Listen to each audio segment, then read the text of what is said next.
What's happening, everyone? You just saw me 5 minutes ago on the Chat GPT rundown. If you missed it, I think you should go watch that stream because it's only about a half hour, and I ask the robots lots of questions, many of which they could answer very, very well.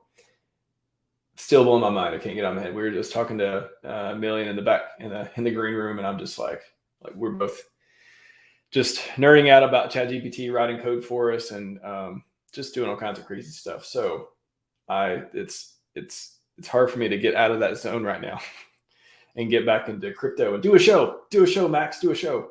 What's up, T-Rex? Good to see you, man. Hope to see you in a week, a few days. Hope to see you at the local meetup. I think you said you're going. Hope so. Red Squirrel, good to see you. I know you're about to sign off, or you probably already have. Thanks for showing up and giving the algos the juice they need to juice up the stream. What's up, Chase Jonathan? Good to see you. Like that metal arm there. That's a ChatGPT generated arm if I ever saw one. Like those two puppies too. They're pretty cool. Chris P. Bacon. What's up, Buttercup? What's up to you, sir? I do a little buttercups. I like peanut butter cups a lot. So yes, you called it. Called it on that. KZ. No, you rock. You rock. Thank you for that. BTFT. Shout out to Proof of Beard Only. He created my media package, and one of the, I'm biased, of course, but I think it's one of the best media packages in crypto, and he created it, and I'm trying to honor it by creating good content with it. So appreciate that very, very, very much. We're going to get into it. We got a lot of things to talk about. Again, we keep this AMA style. If you have questions, put them in the chat. I will get to them as many as I can. Unless we get 150 people in here, I will probably answer all of your questions. Once we get to 150, 200, some streams, I'm just like, I just can't do it. It just doesn't flow anymore. But we'll see. It's a good problem to have. I like having that problem. Without further ado, the master of coin. Million to the moon. Welcome to the show again. Welcome. How's it going, man? It's going good. I'm feeling a little thirsty. I talked a lot in the last 30 minutes, a little thirsty. But you did, man. I caught the later part of your other stream there. It was super interesting, man. This ChatGPT stuff is insane. I mean, I'm sure we'll touch on this at some point, but I actually recently used it to help me create an indicator that I think is actually really interesting. I think there's some cool nuances there that I'm hoping to explore and build out further. So, yeah, man, it's a crazy new world we're living in. It is. I literally think 2020s won't be the same after this. It was like we were on a trajectory, and now ChatGPT is like, oh, AI actually can do cool stuff, and now you can use it. And like you were mentioning the green room too. They're going to come out with a service like a premium version or something like that, where it's even better, and maybe enterprises can use it. Maybe regular people who want to pay how much, $50 a month or whatever, can use it to solve problems quicker, faster, more accurate, all those things. But until then, at least the public version is pretty good. I mean, it gets confused sometimes, but man, you give it some code, you tell it to write you tweets, you tell it to give you the information, write you a dissertation, whatever, it'll do it. It's pretty amazing. It's historical, man. This is the first publicly available interface in which you can essentially talk to an intelligent piece of programming. This is the first closest thing we've come to real kind of, it's obviously anywhere near general intelligence, but it's something that appears to be real. I mean, I just had a conversation with this thing, and it wrote me an indicator, which is crazy. And like I mentioned before, I think I heard somewhere in the new year they're planning to release a new version that is orders of magnitude better, with having a more wider range of data they're considering and more up to date. I believe this version is only considered data up to, I think, 2021. I'm not too sure, something like that. So. Right. Yeah, and then that's the free version as well. So what is the paid version going to look like, a year from now? What is it going to look like 5 years from now? This is going to replace a lot of jobs, man. This is it's crazy. It's really an interesting piece of technology. It's literally because you keep waiting for it. Someone last stream quoted Richard saying like, where's the robot that can make me a sandwich? Where is it? Where's the robot? It's not here yet. And I'm like, it can't maybe make you a physical sandwich because it's obviously a virtual deal, but it can make a lot of sandwiches. It will explain to you how to make a sandwich. It will tell you where the best sandwiches are. Wherever you want to ask, it'll tell you how to make the best sandwich. It'll tell you everything you want to know about sandwiches. Does it tell you how to talk to women's yet? I'm still trying to figure that part out. I asked it. It did give me some tips. It gave me some tips. So okay, well that's progress, I suppose. We're that would be, is it good? So what's the movie? Is it Her? Is that the one? Her is a famous one, yeah. The one where he talks to the AI the entire time, like the whole movie's like him talking. There's Her, AI. And then there's Ex Machina. Yeah. So Ex Machina. So I was thinking of the Her one because it's kind of like this virtual assistant type thing, and it's not physical. It's just like this, because there's a ChatGPT app too. I heard that you can get maybe a private beta of, and you just have a conversation. It's just like you're texting someone, but you're texting ChatGPT, and it gives you answers, and it's incredible. So we're only scratching the surface of like how to make this practical in people's lives. And I think the next step is like, hey, it's instead of Siri, it's hopefully they name it something other than ChatGPT, because that's not a marketing name. That's just a thing they call it. I don't know, Zuma, tell me where the best sandwich is in Los Angeles, and it just tells you. Drive my Tesla into that parking lot and don't hit anyone. Like, it'll be interesting. And what's great too is that it'll drive competition, right? So now Google is and Facebook are now incentivized to try to create their own versions of this too. So, well, Microsoft just invested $10 billion into it, so they are putting their money where their mouth is, and they're betting on a horse, and their horse is ChatGPT for the future. Yeah, Microsoft's been killing it as a company. Yeah. Well, speaking of Air Horse that we bet on, Richard Hart. I was going to say J. Yeah, Richard J. Hart. What's going on, man? What HEX, PulseChain, what's your current pulse of the ecosystem, the community, and 2023? What's shaking out on that front? Well, man, what I can say is that I hope that the recent, kind of word from Richard of V3 is close.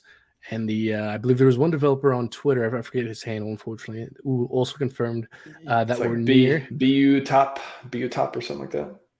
Yeah, maybe. But, near, what does that mean? Does that mean a month from now? Does it mean a quarter from now? Who really knows?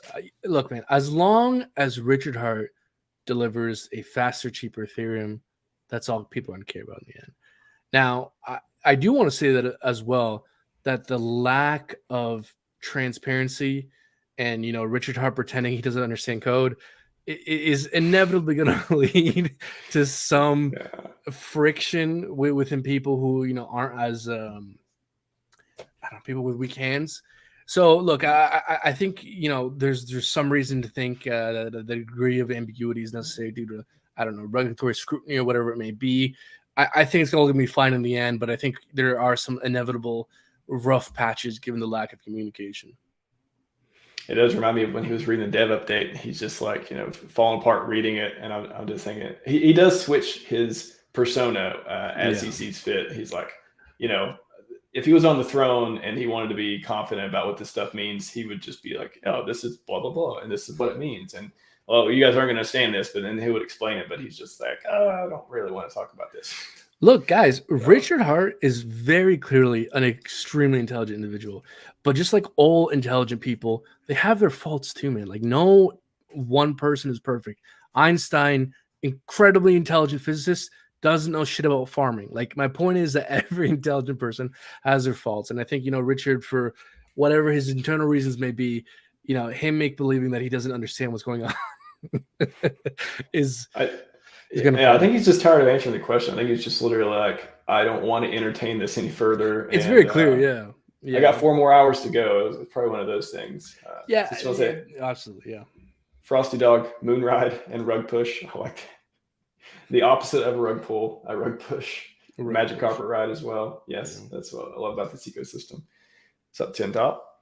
So DeFi in 2023. Let's get started, and we'll get into the charts and stuff a little bit later, because I know you've got some stuff you want to talk about there. But just looking forward in the ecosystem, at some point, you touched on PulseChain. We'll launch unless the meteor hits and gets us all amnesia. And there's some kind of mercy blow going on. I guess just ends it all.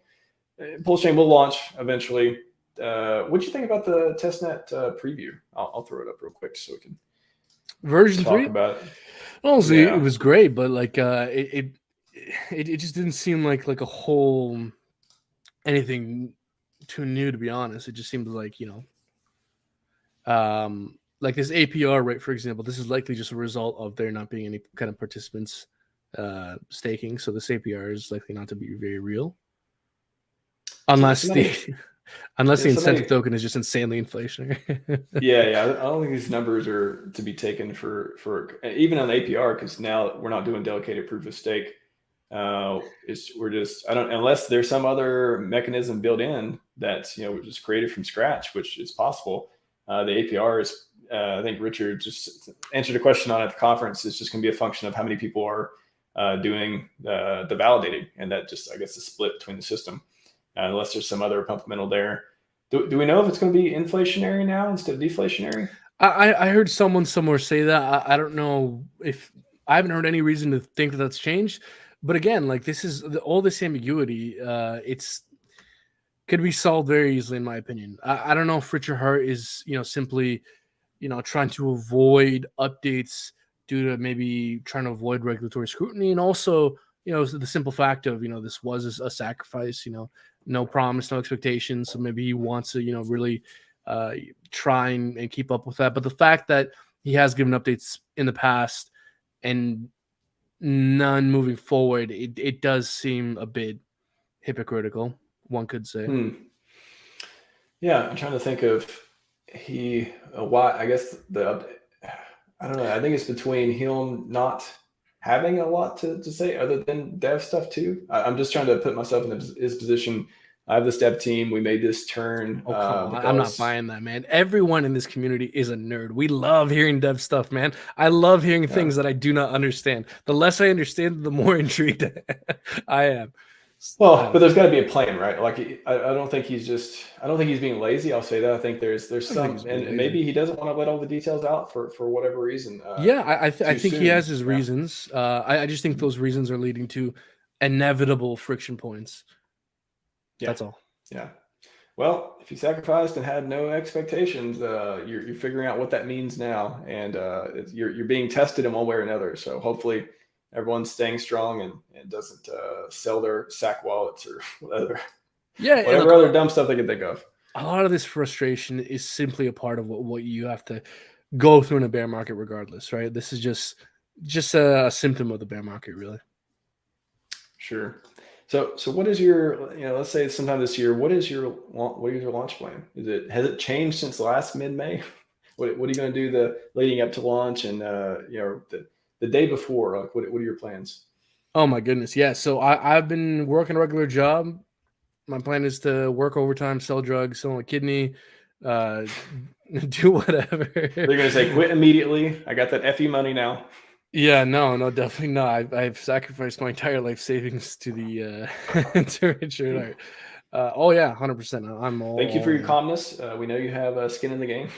Yeah, 100%. But yeah, no, man. Look, it's just a matter of collect dry powder, and then DC into this thing when it comes out. I saw he was K4K tweeting out early today saying, HEX, who out there, something to the extent of saying who out there believes that who out there has a portfolio that they believe will outperform HEX, PulseChain, and PulseX. And look, man, this is so important to truly understand, because there are a lot of other cryptocurrencies out there, but to get in early on a massive layer one and one of the main dApps on that ecosystem of decentralized exchange, you can literally count on in your hands the amount of times that was possible in history on a high quality layer one. I mean, that only ever happened really on Ethereum, maybe Cardano, Avalanche, Solana. Although the Solana ecosystem projects did terrible, it is incredibly, incredibly rare, probably a once in a lifetime opportunity.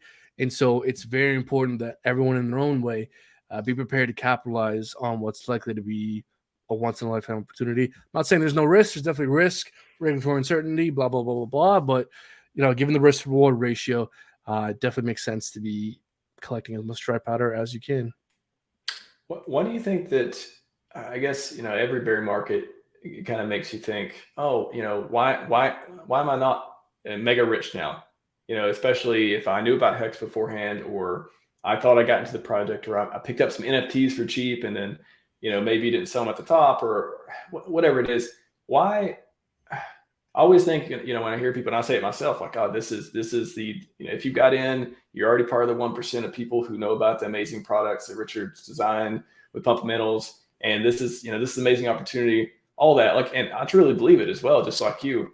It just always makes me think too, for the people who this keeps happening to cycle after cycle, is it do people just trade it away? Do they just can't wait? Is it just truly most people's first cycle? How do you, if crypto's so good, like, why is everyone rich yet? Like, why has it happened for everyone yet?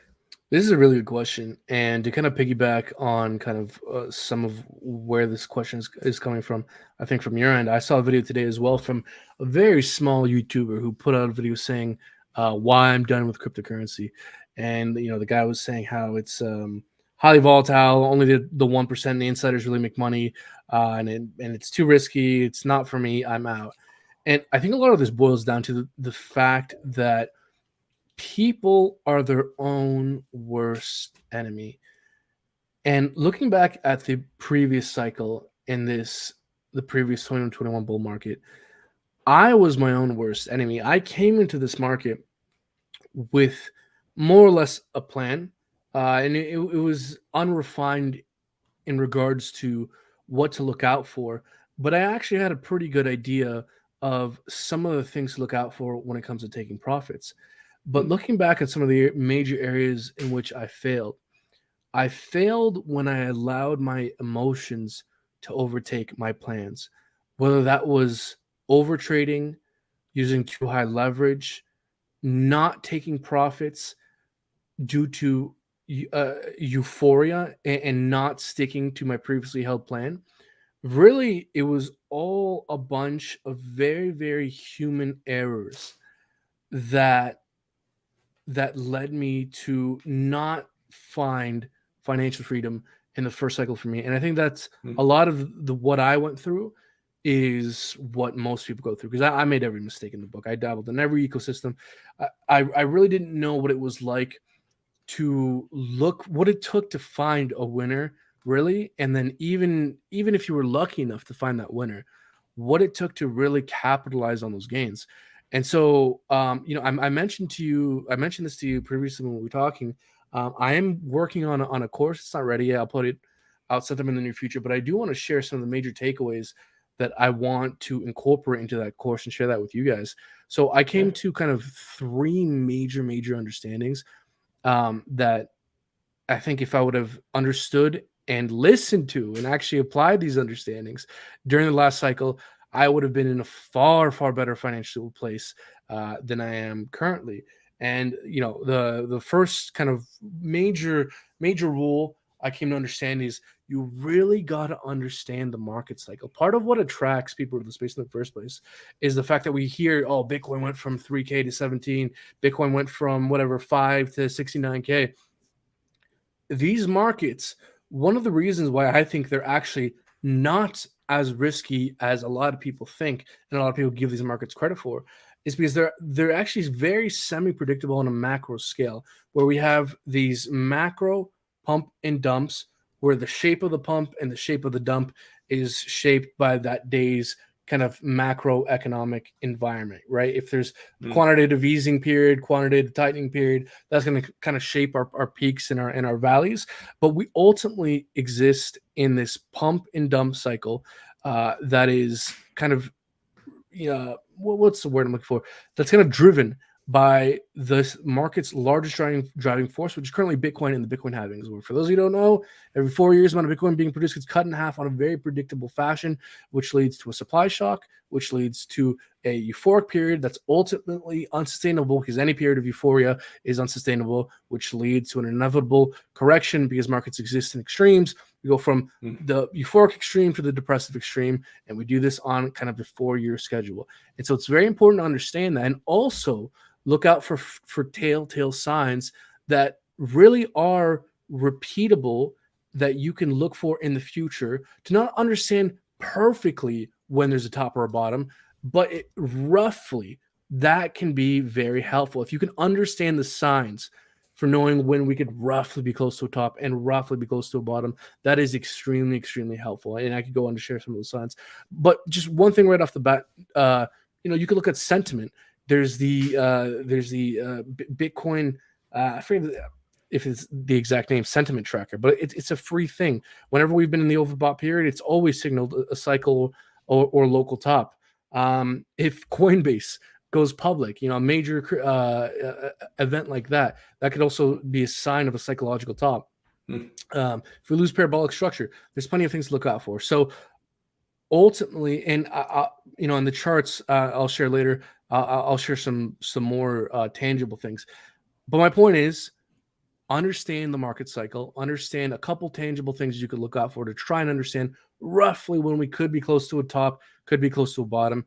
And if you incorporate that into a take profit accumulation strategy where, hey, you buy, major dips and you sell major highs, and you have some kind of understanding of what to look out for that defines highs and lows, then you're probably going to do fine. So I think if a lot of people try and get a better understanding of what constitutes these highs and lows and understanding the cycle and implementing it and following it, because it's one thing to understand it. I had in mind coming into this 2021 cycle, one very, very specific signal that I told myself, if this happens, I'm going to stick to my guns, I'm going to sell. It happened. And what did I do? I did not stick to my guns. I didn't sell because everyone was saying, we're going to 200K, we're going to 300K, and we were at 64, 65. Saying, I was like, we're not nearly close enough. Why am I selling now? Everyone and their mother is saying we're going to the moon. And so I let my emotions get the better of me, and I listened to my euphoria instead of to my goddamn plan, which if I would have listened to, again, would have done much better. So that's kind of first thing. Second most important thing is, when it comes to investing, man, everyone, there's no perfect approach for everyone, because a lot of people are coming into the space with a little bit of money. And if you're young and you don't have that much to invest, perhaps it might be sensible to take on what's conventionally understood to be perhaps more risk, although I would go on to argue that really no one understands risk truly. But that's a rabbit hole I don't want to go down. Sure. But if maybe if you're rich, you're not interested in the next 10. If you're a millionaire, if you have $3 million in the bank or $3 million in assets, maybe you're not interested in the next 10,000x. Maybe you're okay with a 2x, a 5x, a 10x. Well, then you might invest differently.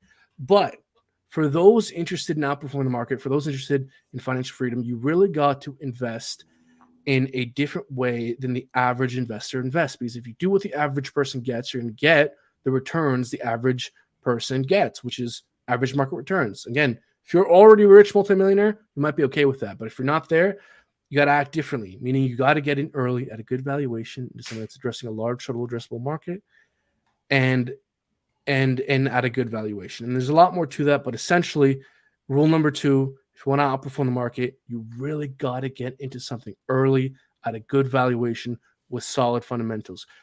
If you're watching, say, Bitboy Crypto, for example, and he's talking about the same 3 coins every day, XRP, Cardano, whatever, then those cryptocurrencies are probably not going to outperform the market, because Bitboy Crypto is the largest, cryptocurrency YouTuber. Almost by definition, what he's making the most amount of content about is what most people are paying attention to, and therefore, by definition, is the average, market return thing. And so, if you want to outperform that, you really got to invest differently. And then number 3, again, have that take profit strategy. And again, that's kind of a part of understanding the market cycle. But there really are a few things that you need to look out for. And again, perhaps later on I can share some of those more tangible things on the chart. But you really got to have a take profit strategy, because if you don't, you're left in this position where you have to hold the bag 80, 90% down. You got to hold it for 1 or 2 or 3 years. And for some people, if you're okay with that, great. But I think for a lot of people, it's very helpful to understand, have some conception of what a market cycle is, have some conception of what it takes to outperform the market, and have some conception about when it's reasonable to take profits. I think all those three things, understanding them and implementing them, I know this is an extremely long-winded answer, is something that's likely to help, hopefully, me and many others. Absolutely, man. Yeah, I think interesting point on your, a lot of the big crypto influencers, ones that have hundreds of thousands or millions of subs. They're talking about the stuff, a lot of the stuff about giving the average investments, average returns for a lot of the coins. You think it's because they're mentally, they're probably already rich, or maybe some of them rich, maybe them aren't, but at least in their mind, they're looking out for trying to get sponsorships. They're looking out for the average crypto person. They're not in the mindset of hungry, trying to get that first million, that first 10 million. They're in the mindset of, I'm doing all right. Let me just do the show. You think that kind of influenced a lot of stuff they talk about? Absolutely, that too. But it's also a fact that those cryptocurrencies happen to be the most popular too, right? Like if you look at if we take a look at, crypto banter, just the large cryptocurrency YouTubers, and you look at all the videos they produce, they almost all usually talk about the same thing. And that's a result of that thing just happening to be popular, and that's what gets them views. So I think that's a large extent of why they cover the things they do. And again, as an investor, if you're investing in the same thing that absolutely everyone and their mother is talking about, well, then you're going to get average market returns because you're behaving as the average investor does.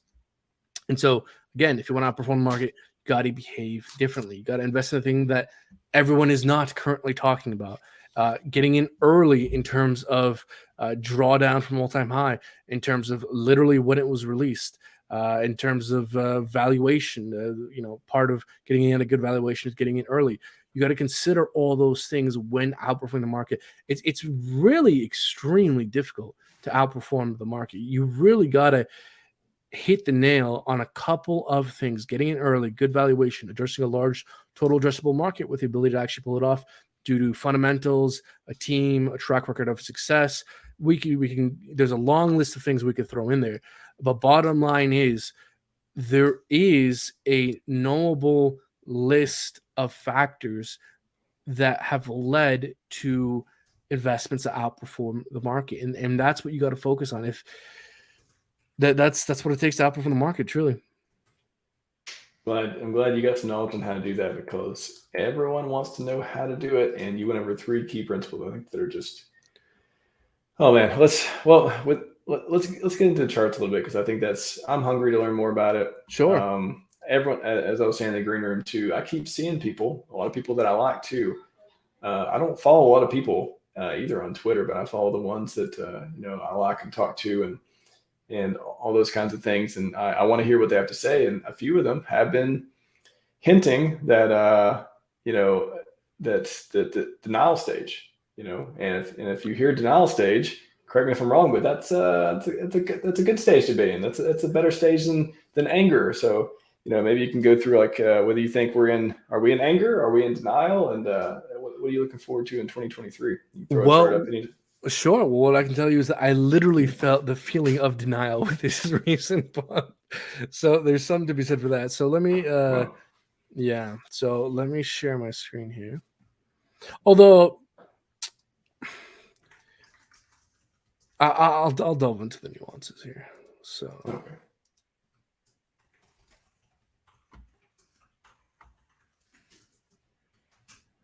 Okay, so I should be ready to share. Okay, folks. So look, I wanted to kind of present to y'all a rationale for why we could be at or already have experienced a cycle all-time low. Now, I just want to preface this by saying that, I'm not completely fully convinced myself. There are some reasons to think that this is a short-term temporary relief rally where we could put in some new cycle all-time lows. Typically, as Richard likes to say a lot, Bitcoin has typically had an 84-85% drawdown from its cycle all-time high. That plus some kind of the macro bearish environment. There are reasons to think that this is a short-term bull trap. New lows are coming in. But with that being said, I do want to present a case for why it is likely and why there are signs pointing towards a cycle all-time low being in, or at least we're being very close to it. So number one, I want to start off by saying that just timing analysis, looking at the first cycle here, this is 2013. From the all-time high to the all-time low took 426 days, roughly 365 days during the 2018 bear market. And this time around, we have been going down, I believe, for roughly 420 days-ish. So timing analysis-wise, we have been drawing down from similar amount of time that we have in the past. So that's one sign pointing towards us, already perhaps having a cycle bottom in. Am I hearing children? Nope, just a dog. Okay, just go ahead. Continue. I gotcha. And so, guys, look, there are a couple more interesting things here. So we're looking at the monthly chart here. In the background, if you guys can see this, all right, this white line here, this is the monthly RSI. And we are actually the most oversold we have been in Bitcoin's history. So that is actually quite compelling. So we're the most oversold, and now we're starting to see strength on the RSI. Now we're looking at the stochastic RSI here with this blue kind of orange line here. It's much more volatile than the regular RSI. Looking here at the monthly as well, we can see that every time we've had a bullish crossover and seeing positive curvature after having spent time in the overbought region, that has pointed to a cycle all-time low. So if we look at kind of this screen here, this blue little tick, can you see that, man? Or maybe I should zoom in a bit more here. So this blue tick coincides with a bullish crossover right here, and this was at or pretty goddamn close to the first cycle all-time low. Now looking at 2018 as well. Positive curvature, bullish crossover after spending time in the oversold territory. Look at that. All-time low or goddamn near.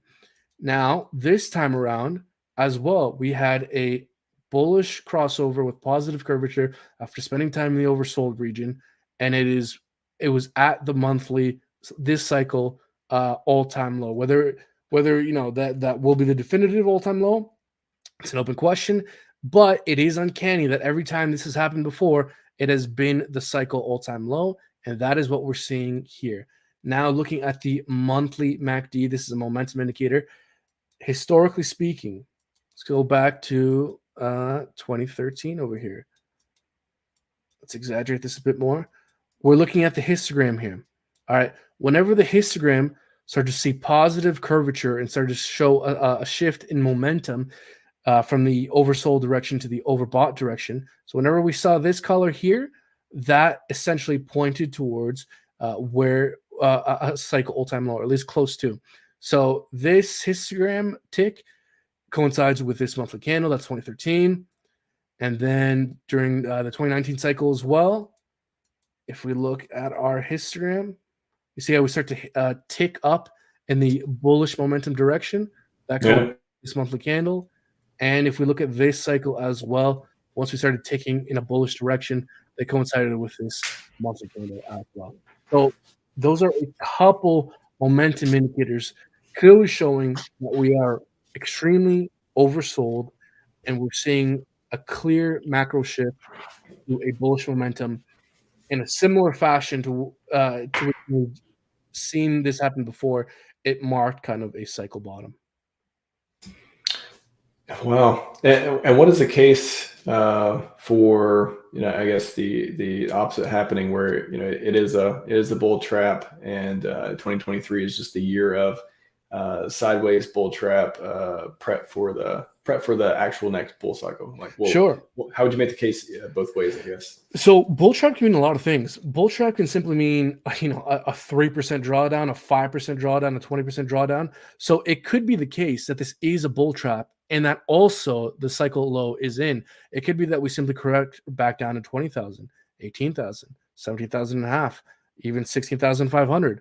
And if, as long as we maintain the low at around 15,500, we correct, quite a bit, and still have kind of the macro all-time low still be in. Now, I wanted to kind of zoom in to kind of the short term here, and show you guys why I do think there is a case for this being a bull trap, and for why I think we're very likely going to have a correction here in the short term. Now, I had a couple more things drawn here. They just disappeared, but that's okay. I'll just kind of describe to you guys what we're seeing here. So right now, we're looking at a 4-hour chart of Bitcoin. And what we're seeing here is we're seeing higher highs in price action. See how each wick here is higher than the kind of previous one, paired with lower highs in RSI. This is classic bearish divergence. This is a sign that kind of the upward momentum is running out of strength. And if we kind of zoom back out here to the daily and look at the RSI as well, the last time we were this overbought on the daily RSI with Bitcoin coincides exactly with the previous 2 cycle all-time highs. So you see how or local highs. See how high this RSI is here? Coincided with a local high here. This RSI peak was pretty goddamn close to the cycle all-time high. And so this is just showing that we are in extreme overbought territories. We're quite overextended to the upper side here.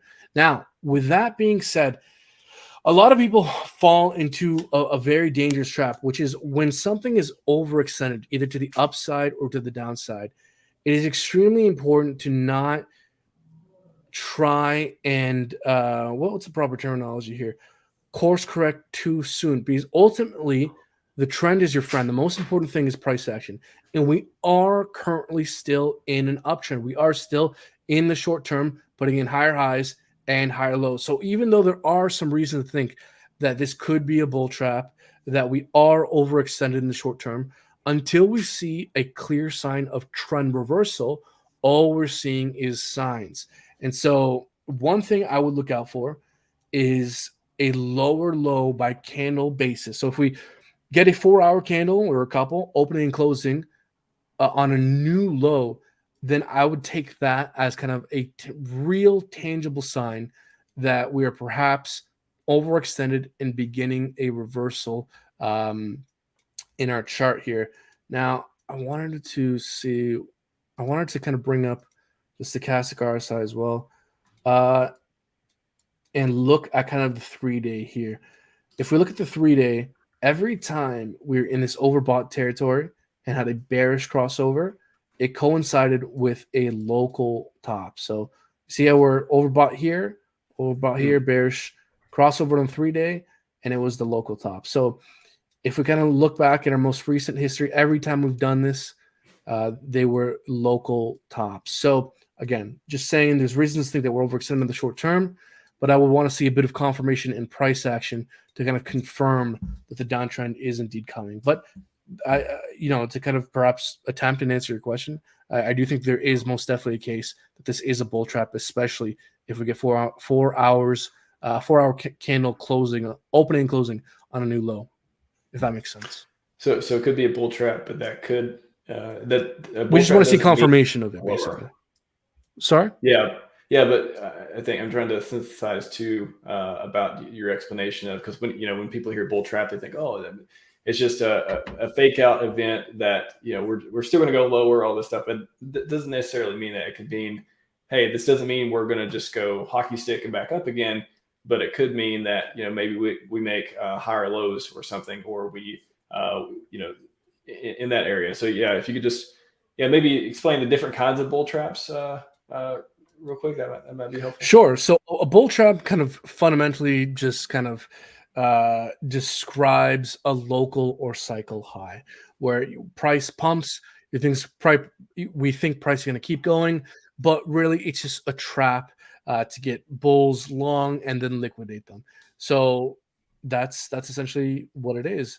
And you look for kind of a bull trap whenever we're kind of overextended here, and we are overextended. Like for example, when we look at the RSI on the daily, we're pretty goddamn close to where we were with previous local highs and the all-time high as well. Same with the stochastic on a 3-day. So we're essentially overextended and looking for confirmation. You want to see us closing, getting higher time frame candles, opening, closing on a new low.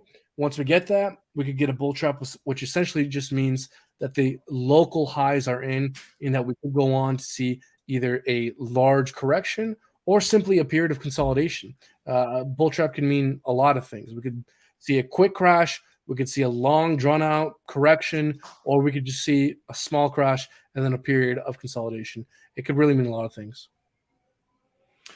And so, what do you think we are in the psychological market chart? Do you think it's denial? Do you think it's anger? Like, where do you feel like we are for 2023 as with the current data you have? Well, I don't know about you, but I was feeling depressed for a good little bit there. That's the thing. If we are in denial, that's because I kind of look out for that. Everyone's saying, I no felt one denial. expects it. I don't know about you. I felt denial. I felt it too. I feel like, everyone's saying, I don't want to hear it. That's literally my response to seeing any kind of bullish news, any kind of, stuff like that. I was like, I don't want to hear it. I don't want to focus on that. I don't want to get my hopes up, that sort of thing. So is that the definition of denial? It sounds pretty close. Absolutely. Yeah. Denial is just saying, hey, this is a short-term relief rally. This is a bull trap. We're going right back down. And look, people, we got to be careful of this and really look for tangible markers to guide our thinking, because human beings, they make their decisions based off emotions. When we were in the bull market, we many people were saying HEX is going to $1, HEX is going to $1.50. I probably said it at some point. HEX is going to $5, HEX is going to $10. You really got to be wary of following, your feelings and intuitions, and look out for markers. There were clear markers that HEX was probably close to a cycle all-time high when it did top out. Now that we've corrected quite a bit, but differently than we have in the past, and therefore it's still an open question as to whether or not the cycle all-time low is in. Well, because there's we can go either way. I place my faith in tangible indicators. Whether it's some kind of sentiment marker, whether it's a macro cycle event, maybe Kraken goes bankrupt or something, or maybe looking at macro indicators that have historically been somewhat accurate. Trust the indicators when you yourself and your feelings are unreliable. So that's kind of what I default to. And even though there are a couple of reasons to think that this is a bull trap, and that could mean a massive correction, but that could also mean a slight correction and then just a lot of consolidation. We don't know what that means. Speaking of macro indicators too, just on that, there's a question for Connor. Is there any big negative macro events still to come? How do you factor those in? And I don't know if this is something that TA can help us with, or if it's more on the fundamental side, or if, with macro indicators, maybe there's some overlap there, or some kind of relationship. But 2023, a lot of stuff going on, not a lot of good financial news going on the fundamental side. How does that factor into this kind of work? So look, these indicators are fundamentally all lagging indicators. The question kind of refers to how do you incorporate negative macro events still to come. Yeah, so for that, you got to consider the fundamentals. And one of the largest kind of driving forces fundamentally right now is the U.S. Fed and the interest rates, because that essentially dictates the cost of money, which is essentially kind of controls the amount of money flow pumping the markets. And, a lot of people go on to say that crypto is essentially, as it is today and as it has been for a little while, it's essentially a leveraged position on the S&P 500. There have been periods where that's not the case, and there's good arguments to say that one day that won't be the case. These are fundamentally separate markets, although sentiment does connect them, so there will be some degree of correlation forever due to sentiment. So yeah, we got to consider I think what's currently the largest driving force, which has been the Fed and their interest rate hikes. If there's recently been good news that that inflation was slowing down, which I think was part of why we saw kind of this pump too. And I haven't checked the S&P, but I bet if we were, we'd probably see it doing something similar. So yeah, no, that's my answer. We got to look out for the Fed and the interest rate hikes. Yeah, if we look at the S&P, it's up to. If we see the Fed start to slow the rate at which they're hiking rates, or even just keep it steady, the market will interpret that as a bullish event, and the market will look for any reason to have a sentiment change and go bullish once again. And so I think we've started to see a bit of that with, I think, the recent news that inflation in the U.S. Is going down. And so if we see more continuation of either slowing the rate hikes or maintaining them or even dropping them, that I think will, over the mid to long term, continue the relief rally. Well, so everyone's expecting 2024 to be a big year. Do you think it could start in 2023 and then 2024 is just like the mega flash supernova? Or do you, like, I guess, what would you say to people who are, maybe in the denial phase, like we were talking about, and are just thinking, hey, I'm just sitting 2023 out. I just think 2024 is going to be the year. Let me just get through this pain. I've already dealt with it. Don't give me any hopium. Like, how do you, how would you talk to people who are already convinced that that 2024, they just need to wait? I would agree with them because, look, ultimately, again, people think crypto is risky, and for a lot of reasons it is. It's highly volatile. We get rug pulls. There's a lot of debate over what's a fundamentally sound set of fundamentals for what can lead to have longevity in a cryptocurrency project or product. There's a great deal of unknown and a great deal of debate in the space. But what is a consistently reliable thing to look at is Bitcoin and the halvings. If we look at every halving in the past, which I mark them with this arrow followed by kind of that white circle here, we can see that every time there's been a halving, it immediately leads, not immediately, a month or two or three later, to a price shock followed by the inevitable bull market. And so, judging by the time we have the next Bitcoin halving, which is sometime in March 2024, I mean, yeah, given March 2024, whatever local bottoms and corrections we have, those are very likely to just be extremely good accumulation opportunities before we start to see parabolic structure come late 2024 and early 2025. So, look, guys, essentially, whether the cycle bottom is in now or 3 months from now, the way I'm viewing 2023 is literally just an opportunity for whenever you can get any kind of correction to start DCAing into whatever you like. Because historically speaking, come 2024 and the Bitcoin halving, that's when things really start to take off. And that's when we have consistent upside. Because, yeah, we can have short-term relief rallies in a bear market. But the thing about the bear market is that it's old. And the thing about you investing before the next Bitcoin halving is that there's a larger degree of uncertainty. But that degree of uncertainty can be mitigated by just extending your time horizon.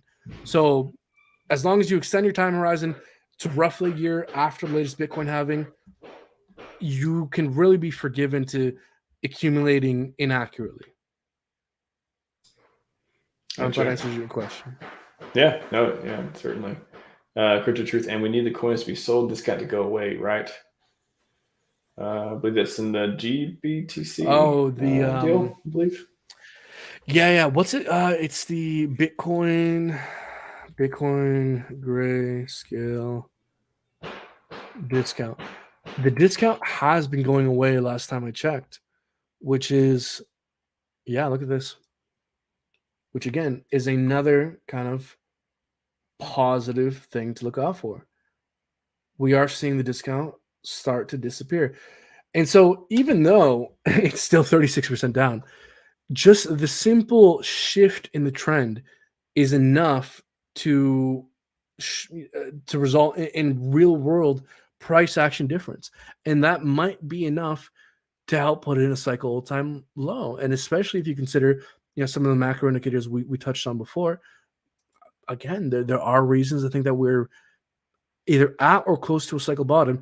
And even if you don't time it perfectly, really just got to wait until March 2024, where the uptrends become sustainable. Wow, this market is not that complicated, man. It's really not. Like roughly a year after the latest cycle all-time high, accumulate.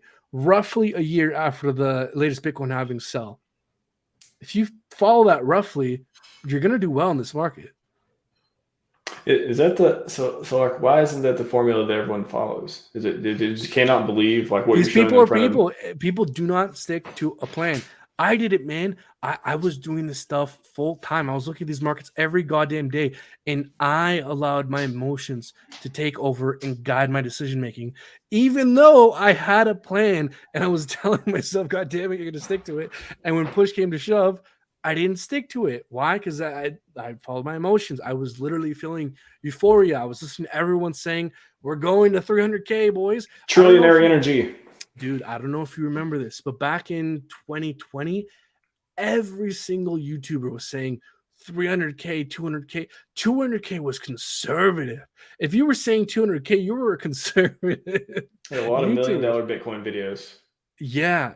And again, this is why you got to follow and stick to a plan, not your emotions. And I think if a lot more people did that, that's the only way I can think of mitigating the downfalls that a lot of people do experience in this market, which is they chase a lot of bullshit. And again, one thing to throw out there as well is, in a time like this where everything of quality is down significantly, there's no need to be chasing concepts that are wildly improving, because if you simply dollar cost average your way into major layer ones that have some kind of believable argument for long-term sustainability and its major ecosystem projects, such as like the major DEX on the network, the major, I hate to say it, but like metaverse play on the network, that is likely to be a winning strategy moving forward, especially as these things become more scalable and the actual dApps on each network become more and more usable.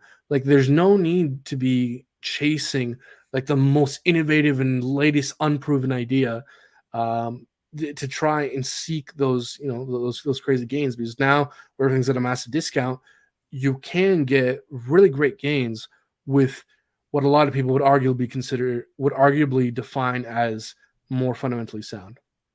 Although again, there's so much nuance in there, but Well, you mentioned L1s and proven track record. First thing that comes to mind is HEX. The last 3 years, flawless operation, uptime, all that stuff.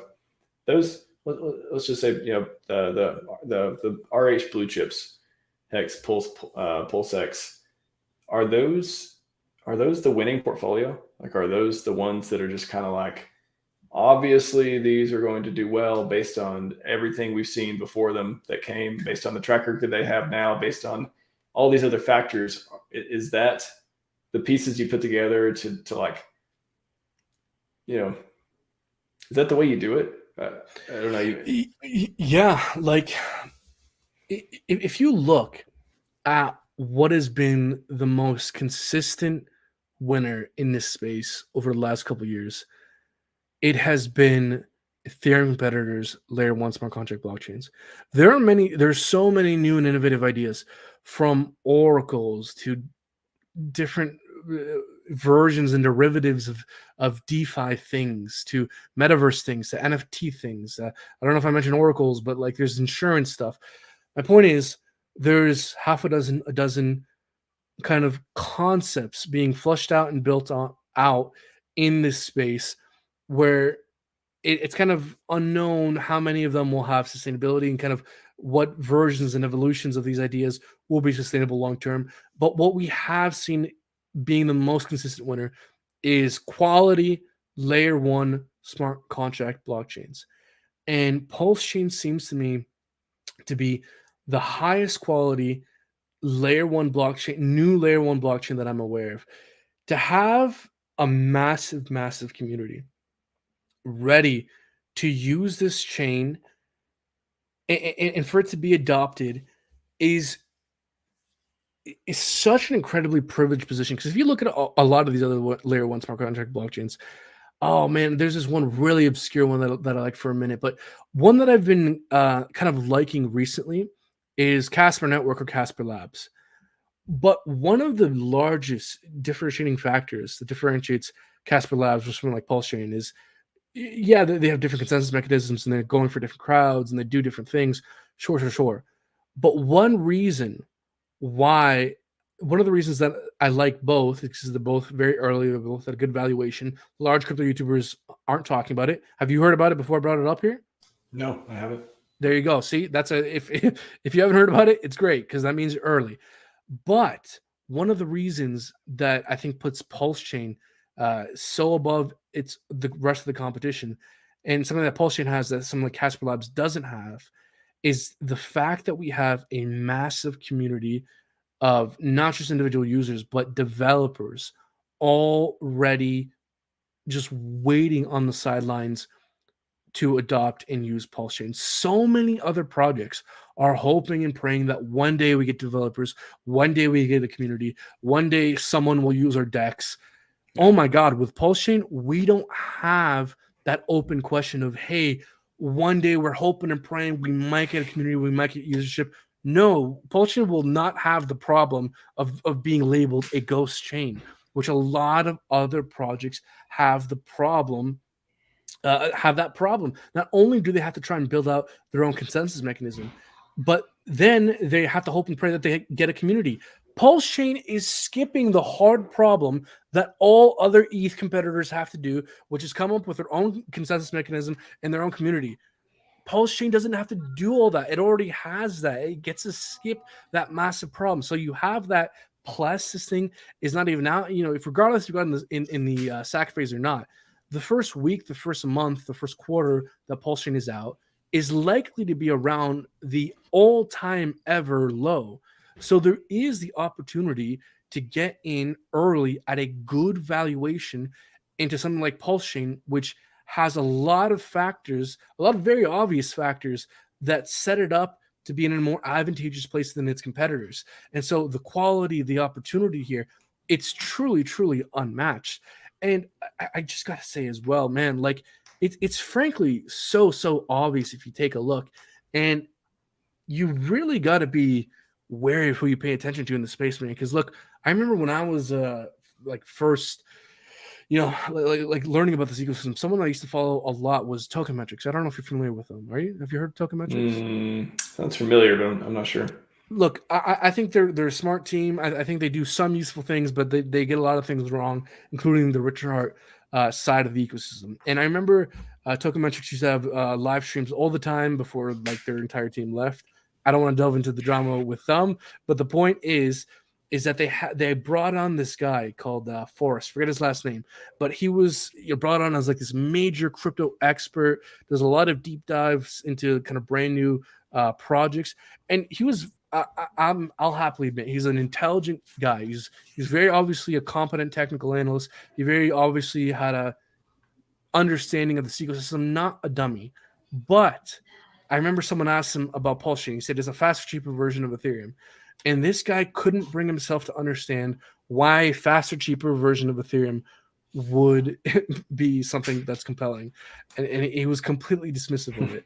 And I'm like, this motherfucker, you're telling me the head researcher of Tokenmetrics, so his job is to research new cryptocurrencies, cannot fathom why a faster, cheaper version of Ethereum would be compelling. Just goes to show you the just to bring it all together, the faults of people. And I think the important takeaway, not to shit on him, but the important takeaway from that is that you can be incredibly smart and still, perhaps say and do and act in sometimes stupid ways. And again, one way to mitigate that is to have a plan. Come full circle here. Have a plan and stick to it. If you don't, you're gonna make stupid decisions or say stupid things. Yeah, and if you have a lot of influence, people who follow you may not get in opportunities that they could have got into. Dude, it was them that I didn't get into. Well, again, it's ultimately my fault, but I heard about HEX. I told you this, but I heard about HEX when it first came out. It was because of them that I didn't look into them further because I trusted them. Mm-hmm. They said, "Oh, I treat HEX as a trade, not as an investment. I wouldn't get into this myself." It's like they were very, very dismissive, and that was the most expensive mistake I've ever made. And so that's why, man. That's why I've been so determined to kind of review my past behavior and come up with ways to correct it moving forward. And again, take action on that. I told myself if I ever saw another opportunity, I wouldn't let it go by. And so that's why I went all in on the sack phases and why I plan on basically continuing that moving forward. Man, I feel when I hear that story, I feel extremely lucky that Richard was the first and only crypto influencer I ever watched or listened to. Like, Like how many, It's a how many minefield bullets out have I there. dodged? Yeah. It's a minefield out there. The amount of NFT projects these people show, and it's crazy too, because they know that these narratives are just short-term pump and dumps, and they say that once in a blue moon and they expect their entire audience, and their excuse is, oh, I said it 6 months ago, so I'm covered. I don't have to warn my audience about kind of the short-term nature of this, but man, yeah, it's crazy to see how all the influencers just went from narrative to narrative. It was DeFi, then it was NFTs, then the bull market ended off with metaverse stuff, and it's a minefield out there. Minefield. So be careful, everyone, and follow Richard Hart if you want to follow a winner that we've verified. We vetted Mr. Hart for that too. Frosty Dog asked a while back, I told him I'll circle back on questions. Do you think the wallet will be done before launch or a sacrifice? What do you think? I'm not sure. We had Richard kind of someone asked him this question, and he basically said, I'm not sure. Yeah, so just to parse the question, the wallet will be done before. I mean, I would not expect it. I have no expectations, but if I were to come up with and fathom an expectation of the wallet being done before any sort of launch, I would say that it's not a priority for the dev team. And I believe he's maybe said that as well. I don't think they're focused on the wallet. And the other day during the conference, he mentioned somebody asked him, because before he said there will be sacrifice phase for the wallet, and then when he was on at the conference the other day, he said that somebody asked him, will there be a sacrifice for the wallet? And he said he doesn't know. So I interpret that one of two ways. Either he is so busy with PulseChain that he doesn't even have a good answer to give you. So he doesn't know because it's just not on the radar right now. He doesn't even have any good thoughts to even tell you about it. Or maybe he's rethought the wallet, and maybe we've speculated before that it could just use PulseX or Pulse, or it could do some kind of burning mechanism with that and have a pump middle. So the wallet seems to be up in the air from what I've synthesized of the conversations throughout the last few months that I've heard him talk about and other people. So hard to say. Yeah, I think the idea of a sac phase is compelling just because it takes so much supply off the market that would have likely been liquid. Like, people are sacking their HEX, sacking their PulseChain, sacking their PulseX. That is HEX, PulseChain, PulseX that would likely have been somewhat liquid. And so, there's good reason to kind of try and take that off the market. I kind of think it's just a timeline thing with the launch of PulseChain being so uncertain. Could you imagine him trying to start making timelines for a theoretical wallet when the timeline for PulseChain is so uncertain? So I kind of think it's a timeline kind of thing. Once we get testnet version v3 and mainnet, I think that's when we might hear something more, more of a solid timeline. I think that's one of the genius behind sacrifice phases, even beyond the no expectations, your sacrifice for freedom of speech, freedom of movement, all these things. I think the genius that nobody thinks about as much, that credits to Richard for popularizing the concept, is most people are sacrificing HEX. They're sacrificing the coins that keep getting locked up over and over and over. Yeah. And the next phase, assuming it comes out after PulseChain and PulseX is live, it's going to be locking up HEX and the other two blue chips. So it's just a positive price feedback loop, these sacrifice phases from Richard. Yeah, I mean, we have Danny Boy saying 100%, I wouldn't have that sack of money today, would have sold. Yep. Yeah, exactly. See, and again, that speaks to the fact that people make decisions based off emotions, not plans. Is it logical to sell upon a 95% drawdown for HEX or 75 for whatever it may be? No, it's not logical. But if you're in a tight financial space, then it might be logical to do so. Or if you have fear of it falling down even further, again, people are driven by emotions, not their logic. What's up, Sloth? Good to see you. Bobby Hicks around, just flipping through the chat. You don't have any questions, post them, because we'll be wrapping up here in a few minutes probably. Yeah, and everyone like and sub. Smash all the buttons if you like, and not subbed already, you know what to do. Anything else on the charts you want to show or talk about? Well, I don't want to take up too much time. I mean, we're well over an hour. I don't know if you think, you tell me, is it worthwhile perhaps maybe briefly touching on the indicator, or should we maybe save that for some other time? Yeah, no, I mean, I got another, you want to go 10, 15 minutes? That'd be Sure. fine. I'll try and be brief here. So, folks, like I mentioned earlier, we were talking about Chat GPT. You had a stream about it earlier. I was telling I was telling Max here that I actually use Chat GPT to help me create a brand new indicator for TradingView. And now this is the first time I will ever publicly be showing this indicator. It's nothing too crazy, but it is helpful, and I do plan on building it out more and fleshing out the idea further in the future. So, folks, without further ado, I will now reveal to you my brand new custom indicator, right, which is right here, and I hope it doesn't go away. So, what this indicator is something. It essentially stems from a very simple concept, but I think if you start to consider a couple things and in a couple ways in which this can be used, I think it starts to be pretty powerful. And so what this is fundamentally simple. I created an indicator that measures the divergence away from the 50-day simple moving average.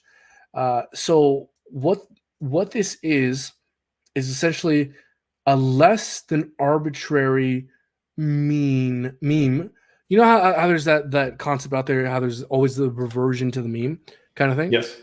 So, markets, they exist in extremes. They always oscillate from overbought to oversold, then they kind of revert back to the meme or the mean, or kind of what the market considers its true value at any one given moment.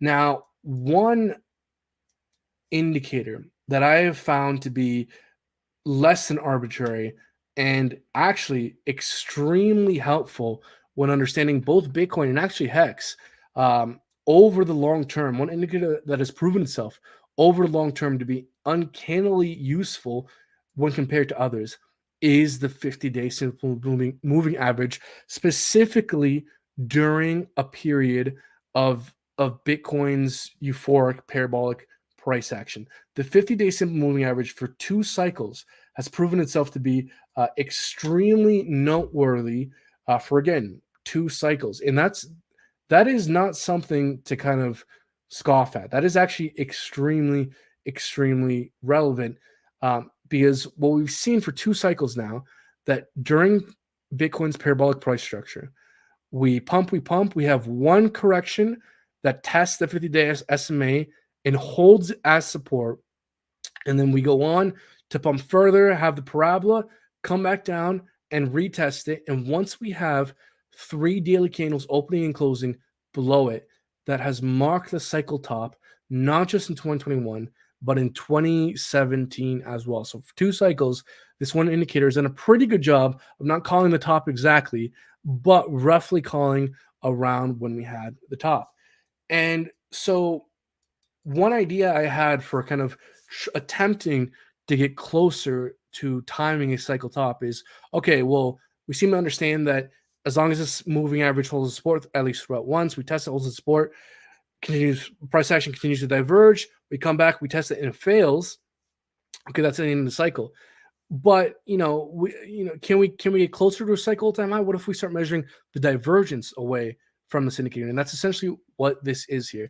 Where when we're above this mean line here, we're essentially overbought, overextended in some kind of manner, or at least that's one way to think about it. And when we're below, it's essentially some kind of way of showing that we're oversold in some kind of way.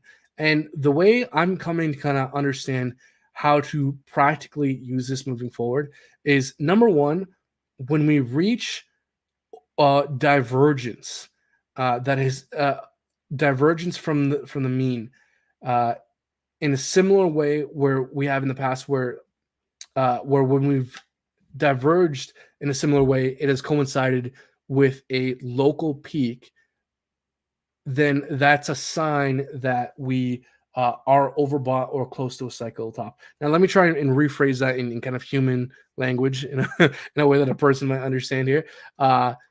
So taking a look at kind of this divergence here, what these two peaks essentially establish is a pattern here. So once we see once and twice divergence away from the mean to this extent, well, the next time we approach this area, then we're likely close to a local price action top. So as we see, we have here a defined pattern with these two peaks. So that means next time we get close, we're likely close to a local top. And wouldn't you know it, that coincided with pretty close to the cycle all-time high here. If we kind of look at another example here where we have an established peak here, an established peak here.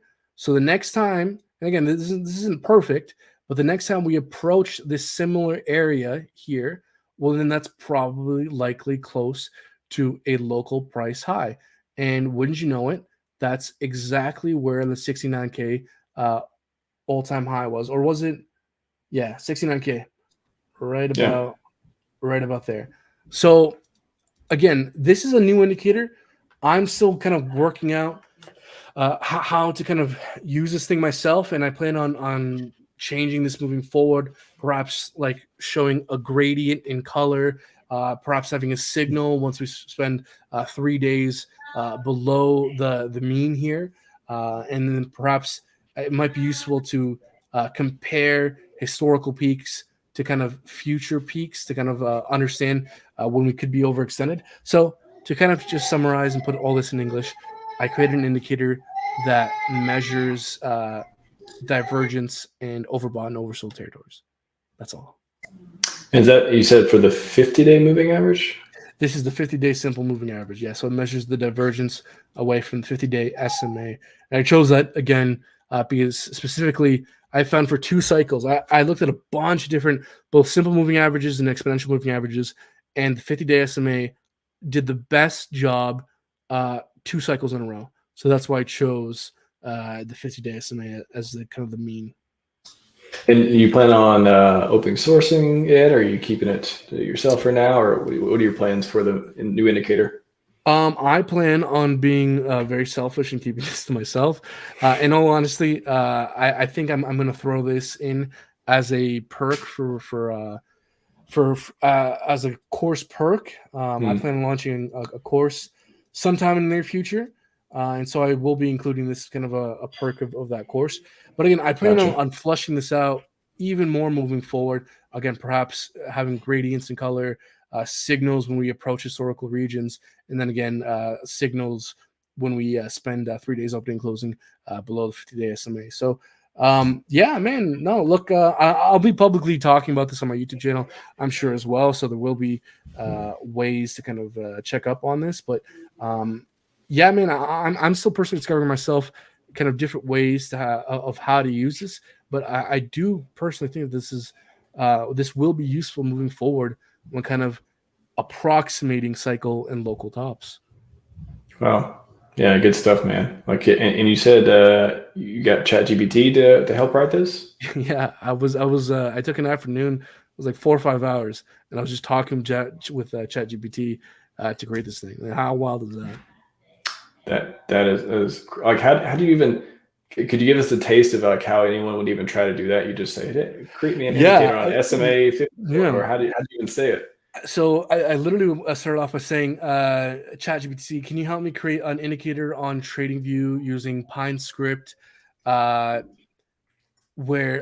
I wish I had the exact lettering, but it literally just said, can you create an indicator measuring divergence from the 50-day simple moving average in the form of a histogram, where the overbought territory was red and the oversold territory was green, and simply just define the parameters, and it did it.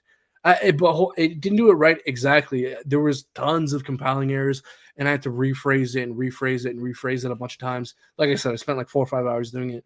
But essentially, it was just a conversation for 4 hours with ChatGPT, and it spit this thing out. That's amazing. Now, I would go on to say though that I actually did try to make a more complicated version of this with Chat GPT, but it ran into a lot of problems, a lot of compiling issues. I think it runs up against a wall the more complicated the indicator gets. So I think moving forward, Chat GPT will be simply useful as a reference, as kind of like a frame to where to start off, and then I go, myself and try to and try to research exactly how to implement it in a way that will actually compile.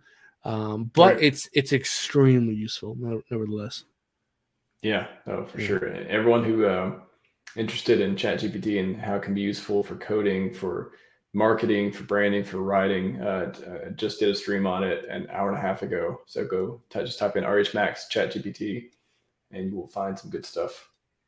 Yeah, man. Yeah, and again, I do plan on sharing this indicator on my streams moving forward. But just to kind of like briefly touch upon how this could be useful. You see how we have kind of two peaks around the same area, and we're clearly above it now. This could just be a sign of us being kind of overextended in the short term, because we're kind of in the same kind of range here.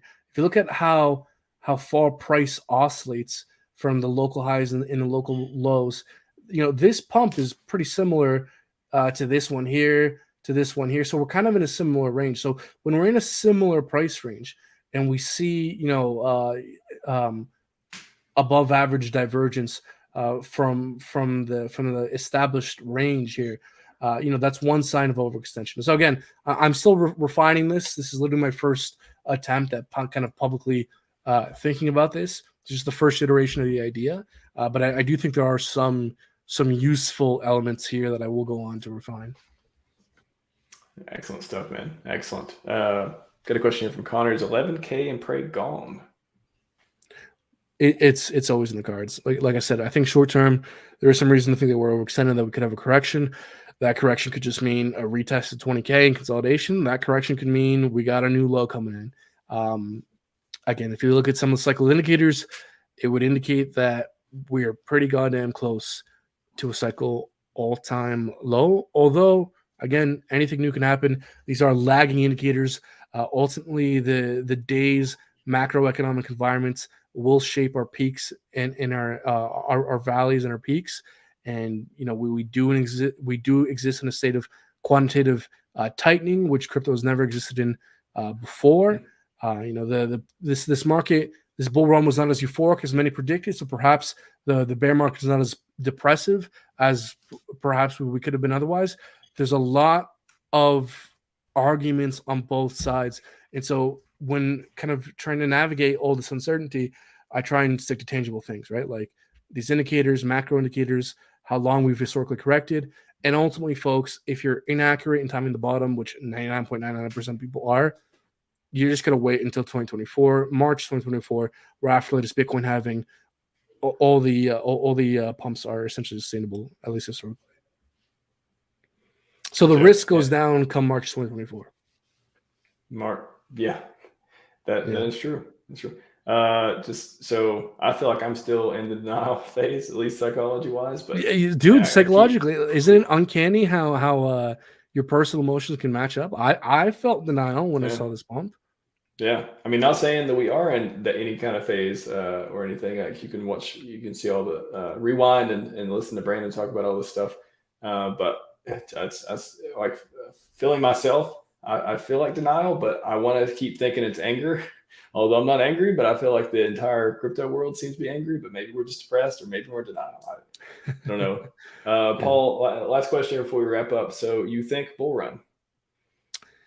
I think there's a definite case for bull run, and whether I'm right or wrong, I don't think it matters what I think. I think what matters is what's been historically proven, which is the closer we get to the latest Bitcoin halving, the less this question matters. And so March 2024, that's all that's important. DCA into dips before March 2024, and then sell roughly a year after latest Bitcoin halving, not financial advice. March 2024 and pray. Yeah. And a lot of great comments in chat. Thank you, chat. They have definitely enjoyed the stream. Bobby Axelrod, you're awesome. BTFD, thank you for that. I deny this. I know what you're saying, Danny boy. I hear you. I think it's definitely overextended. Again, I could see the case for short-term corrections for sure. Easy, man. What do you want to take us out on? What's some words of wisdom or future things you're looking forward to 2023 with regards to markets, HEX, PulseChain? What do you want to take us out on? Yeah, so I would say, folks, do yourself a favor and learn from the mistakes of others. That way you don't have to go through it yourself. Now, oftentimes the lessons best learned are lessons you have to go through yourself. But those are often very expensive lessons. So I would implore you to learn from others' mistakes, learn from my mistakes, have a plan and stick to it. Understand the market cycle, understand what it takes to find an investment opportunity with the likelihood of outperforming the market, and by God, have a take profit strategy that you stick to. Do not follow, me if you don't like. Come up with your own strategies, but at the end of the day, if you understand and implement those kind of major three concepts, having understanding the market cycle, having understanding of what it takes to find an asset that outperforms the market, and having a take profit strategy, if you consider that and implement that, well, you're already far better off than the vast majority of the market. You want to be in the 1% of people who succeed in crypto. And lots of wise words from Million Over the Moon today. You know what his goal is? Million Over the Moon. And that's what we should all aspire to do. It's going to be interesting. 2023, 2024, 2025. Never boring moment in crypto. It's going to be interesting for sure, man. Thanks a lot for having me on. Of course. Yeah. Where can people, thanks for coming on again. We've had Brandon on 2 or 3 months ago for a stream, which was also excellent. And if you all are interested, type in RHMax, Million or Moon to see that one. I'm going to be clipping this up. A lot of good ones from this too. ChatGPT, check that out as well. But Brandon, where can people find you and learn more about your stuff? Yeah, so folks, at Million_Moon, a Million Over the Moon, YouTube, Twitter, Instagram, I'm everywhere. All over the place. OnlyFans, TikTok Live. OnlyFans. Yes, I will soon be going to kind of. By the way, I forgot to mention this as well. I'll soon be going to the kind of the Russian-Ukrainian front in order to kind of spread awareness of the proper use of pronouns. I know they've been there's been a recent conflict over the use of pronouns over there, and so I'm hoping to go over there and kind of educate them. And so as long as you're wearing a Hex.com hat, that's what you got to do. In every I'll be in the trenches. You got to do that, educating them about the proper use of pronouns. So follow me in the trenches. Man. Hilarious, man, hilarious. And now, everyone, for the 30 minutes of sponsored video content. That's a joke from the last one, everyone. He got me on it. By the way, I was thinking of coming in today by saying, "Hey, can we take a 15-minute moment of silence for the Ukrainian?" Shout out to the first stream. This guy had me in the green room and was like, "Hey, do you mind if we do I do this sponsorship thing?" You had some exchange background, and you're like, "Do you mind if we just I have to do like a 30-minute thing on him?" I'm like, "Oh," because I never met him before, and I was like, "Oh my god, no, this guy, it's one of those guys." Yes, the Bybit one, yes, that one. But you had me going like no one ever did that on stream before. Yeah. And so I was freaked out, and then it went away after you told me. But you got me with your poker face, man. I'll never forget that. 100%. Imagine that you're just meeting someone for the first time. They show up with this nonsense behind them, and they're like, "Hey, I know this is your show, but can I take half an hour to show my sponsor?" I was just like, "How do I say no? How do I tell him no very politely and make him never think of that?" Like I was like, "Can we do like 5 minutes? Should I do like 5 minutes of it? Can I bargain with him?" How do I get out of this? It was hilarious. Well, always good to see you, man. And hopefully this won't be the last one. Thanks for going through the new indicator and all the 2023 stuff on the charts. And fascinating stuff. Fascinating. Love to hear it. Chat loved it. And we are all hopefully better investors, better mindset people. Maybe we have some idea of what may be going on in the market from seeing your content today. So really appreciate it. I appreciate that, man. Thanks a lot for having me on. And look, guys, we're in a semi-depressive period right now, but at one point we will be in a euphoric period. And the more tools in our tool chest to kind of best take advantage of that, and the more people we can bring along the way, the better. So thanks a lot for having me on, man. And let's do this again sometime. Yep, I'll drop the Bybit ref link in the description below. 100x leverage. It's not risky whatsoever. Just use my link. Oh God, 100x is that? So I thought that was like the comma for the European style 1x, but no, it looks like 100x actually. It's 100. Okay. Yeah. Oh yeah. Oof. All right, everyone. Have a good rest of your Monday. We'll be back. I think I'll be on Ben Dubard's stream on Wednesday, and I got Cryptic Girl coming on Friday. And you never know when I'll do another solo stream. Everyone seemed to love the RHMax, so I may do a second one. So we'll right on. Scivive 5555, everyone.